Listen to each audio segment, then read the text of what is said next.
again guide stands for a regenerative fashion ecosystem within the urban context.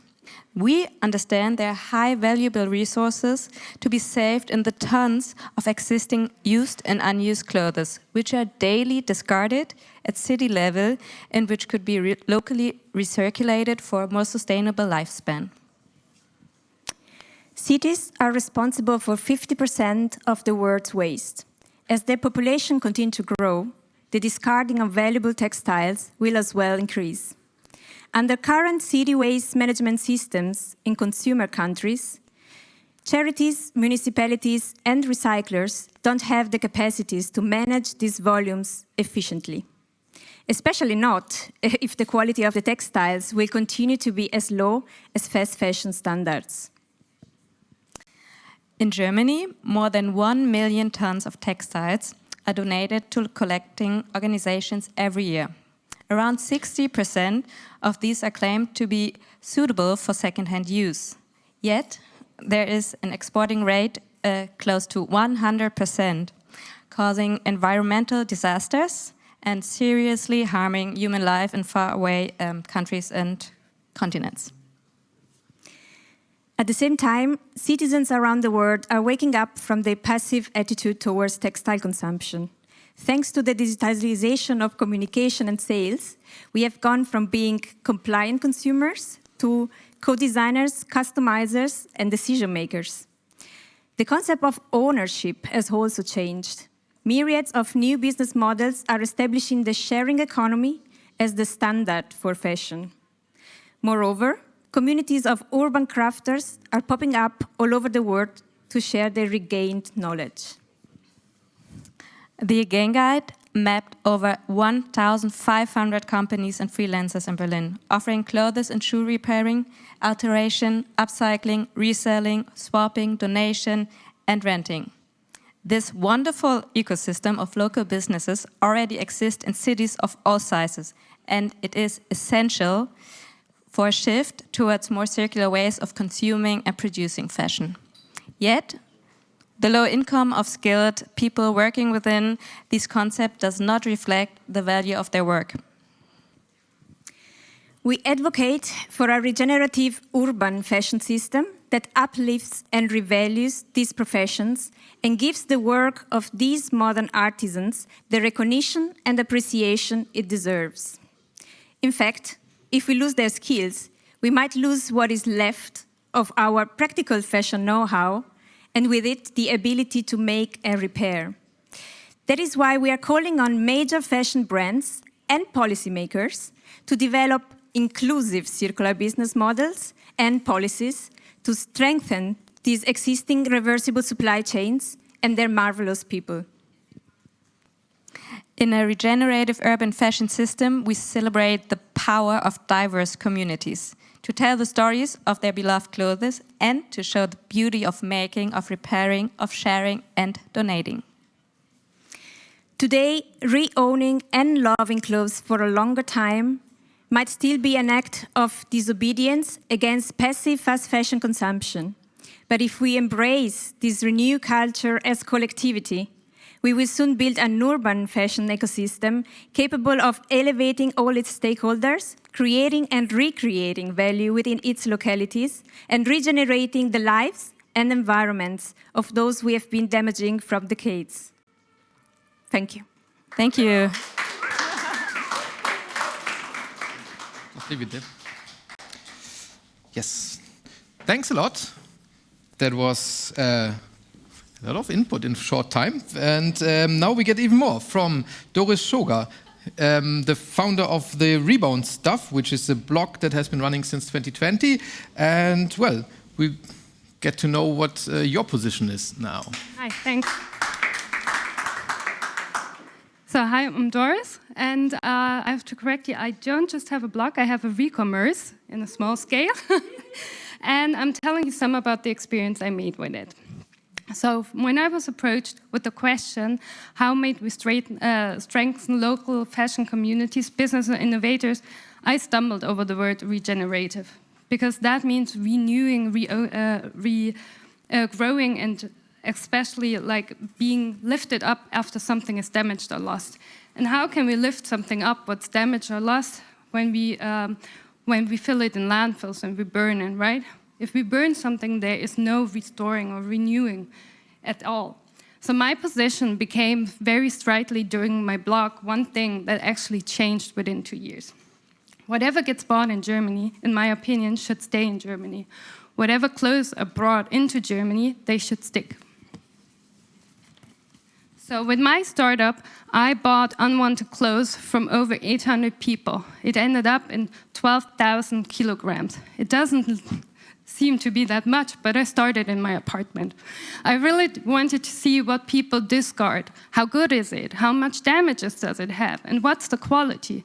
Because after writing for over 1 year about the big re-commerces that get in thousands of clothes each day and that have super effective structures, I also saw them working in Poland and other countries, not here in Germany. So what did I figure out? I figured out, for me, that I wanted to build a re-commerce that is more flexible, more demand-driven, and more understanding to the industry than others were. I wanted to work with upcyclers and actually sort things out by material. I was looking into the care labels to see the material, because from the big sorting systems, the answer was like, that takes too much time. But what I wanted to do is also educate people by giving them money for their unwanted, to educate them about the resale value. But what I met was also that it needs to be more professional, it needs to be standardized, and that needs innovations to collect, sort, repair, work, and upcycle clothes within Germany, to keep clothes at their highest value, not at their lowest. But at the moment, the cost of doing these three things, sorting, repairing, reworking, and upcycling within Germany, are simply too high to do it for the mass market. This makes clothes too often a total economic loss. Therefore, I believe that we need to specialize in technologies and do higher investments in building companies that professionalize in these fields here. Because I don't see the majority of people starting to repair and mending their own stuff. When we are in the bubble, sometimes I'm totally agreeing and I'm all cheered up until my next family visit down in Munich, talking to my friends that work for BMW and other companies. On the other hand, selling secondhand clothes is very expensive. I can say from my experience, it's between 2.5 to 7 euros per piece. With the low quality material garments that we have, sometimes that's not worth putting into product to sell it again. So, and then we have returns, right? They add up to the cost. I believe that the future of reselling secondhand clothing lies into local fashion stores that are clean and well sorted. And I also see that these places act more as a social place than just a shop. With many brands, vertical fashion chains, and fashion retailers going mainly digital after the pandemic, I saw a shift in store owners renting out their spaces. With my pop-up shop, I was offered very, very low rents for long times, and I call the owner-led second-hand shops to claim the abandoned inner cities, because this is also part of culture we're losing right now. So to strengthen local fashion communities, business and innovators, we have to leverage on these two opportunities. We need to build businesses that innovate need-based textile sorting and refurbishment, and to cooperate with local fashion communities to create the chance of having a regenerative future for us all. In order to make this work, I see the main challenge in accepting also the fact that the majority of people needs to understand that buying secondhand is not a thrift or a bargain. It's a necessity to survive. Because of this, because in the end, when we talk about recycling, it can never be a solution for a whole industry that's still going for growth. So.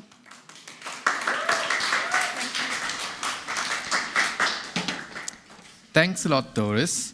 And obviously, I didn't want to reduce your re-commerce to a blog, but you founded a blog first and then a re-commerce, and that is obviously also a nice storyline. And now we have two more positions coming in digitally.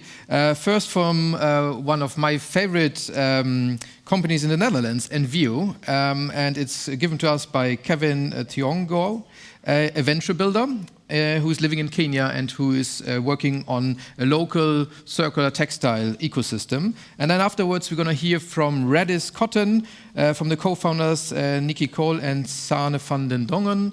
And Raddis stands for Radical Different Approach to Cotton Value Chains. So have fun with that, and see you after that. Enviu. We are addressing the problem of post-production textile waste, which is a growing issue. So looking to solve the problem of accumulating textile waste that is filling the landfills or waste that is being incinerated in the name of energy recovery. We want to take the position that intentional collaboration and collective responsibility is the only way that we can be able to solve this textile waste problem and create a formal and fully circular system that will close the loop on this textile waste. It is a widely known fact that in the textile industry, 15 to 20% of fabric is lost in offcuts during production. This is a huge amount of textile waste, like I mentioned, which ends up landfilled. In Kenya, this is no different. We're experiencing exponential growth of textile industry that is meant for the export market, which is driven by large contracted manufacturers producing for the big brands. And this is only make the problem worse, being driven by preferential trade agreements such as the AGOA Act. While on the one hand, this is good and creates thousands of important jobs that sustain livelihoods. On the other hand, it is coming at a high environmental cost, where we are seeing new landfills coming up or adding to the mountains of landfills that already exist or incinerated, producing greenhouse gas emissions. We want to encourage all of the stakeholders to come together, brands, manufacturers, recyclers, funders, and all different stakeholders in the textile supply chain to work together intentionally towards solving this textile waste problem. I want to take a moment to appreciate our Kenyan government that is working on a sustainable waste management law that, when passed, will enable the creation of fully circular systems through implementing extended producer responsibility that will require these large manufacturers and the brands behind them to be involved in the recycling process, and also setting up of material recovery facility that will ensure that waste is fully maximized for use long before landfilling or incineration can ever become an option. Let's work together to solve the problem. Thank you.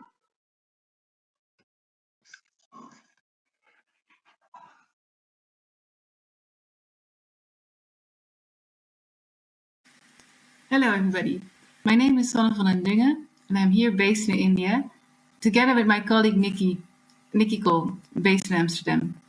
Together we want to talk to you about how we can change the paradigm and make cotton a source for multiple goods. For that, we need to look beyond the cotton crop. We need to think in systems. We need to look at a food and fiber system in which ecosystems are regenerated and people can flourish. That start at the village level. We are working together with tribal women farmers who have been introduced to cotton some 20 years ago, with great promises. Now, 20 years later, there's nothing left of these promises than just big debts for these families. The promise of a crop that would grow very well with very little use of inputs is long gone. We feel this really can be done in a different way. We don't need those expensive and harmful inputs when farmers can produce them themselves on farm.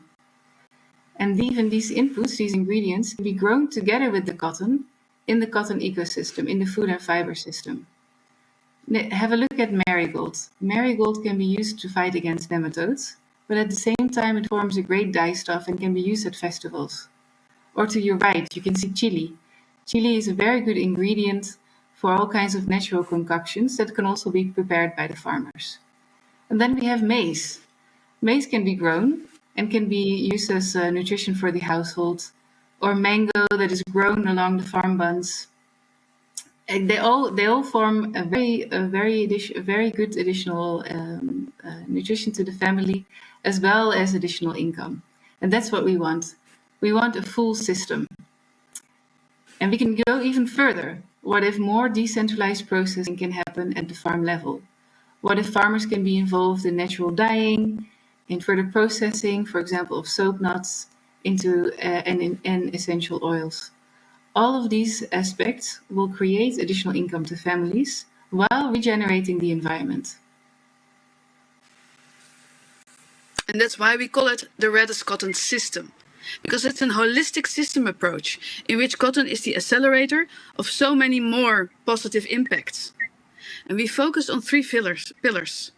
One is the soil, in which we regenerate our earth ecosystems, the soul, improving the well-being of tribal farmer families, and the system, in which we're building together transparent and measurable progress for all. And this Raddis system we offer in a hybrid business model, because it's so important that we really have collaborations on a long-term base. And we do that through the Farm Impact subscription. With this farm fee, we pre-finance the right seeds for the farmers, and we support and educate them from conventional farming methods to regenerative organic methods. And the second part of the hybrid system is, of course, the product price. The cotton harvest off the fields in yarn, fabric, or garment is the second part. And therefore we say Raddis stands for radically disruptive, because we are fully aware that we have to shake up nowadays siloed organizations. We like to collaborate and co-create throughout different departments. CSR, buying department, the C-suite, marketing, we really have to work together.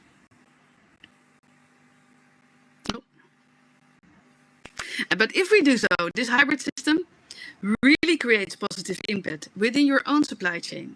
We can secure and grow your own organic cotton supply, build it on trusted relationships within an absolute transparent system, and share the authentic stories from seed to shirt.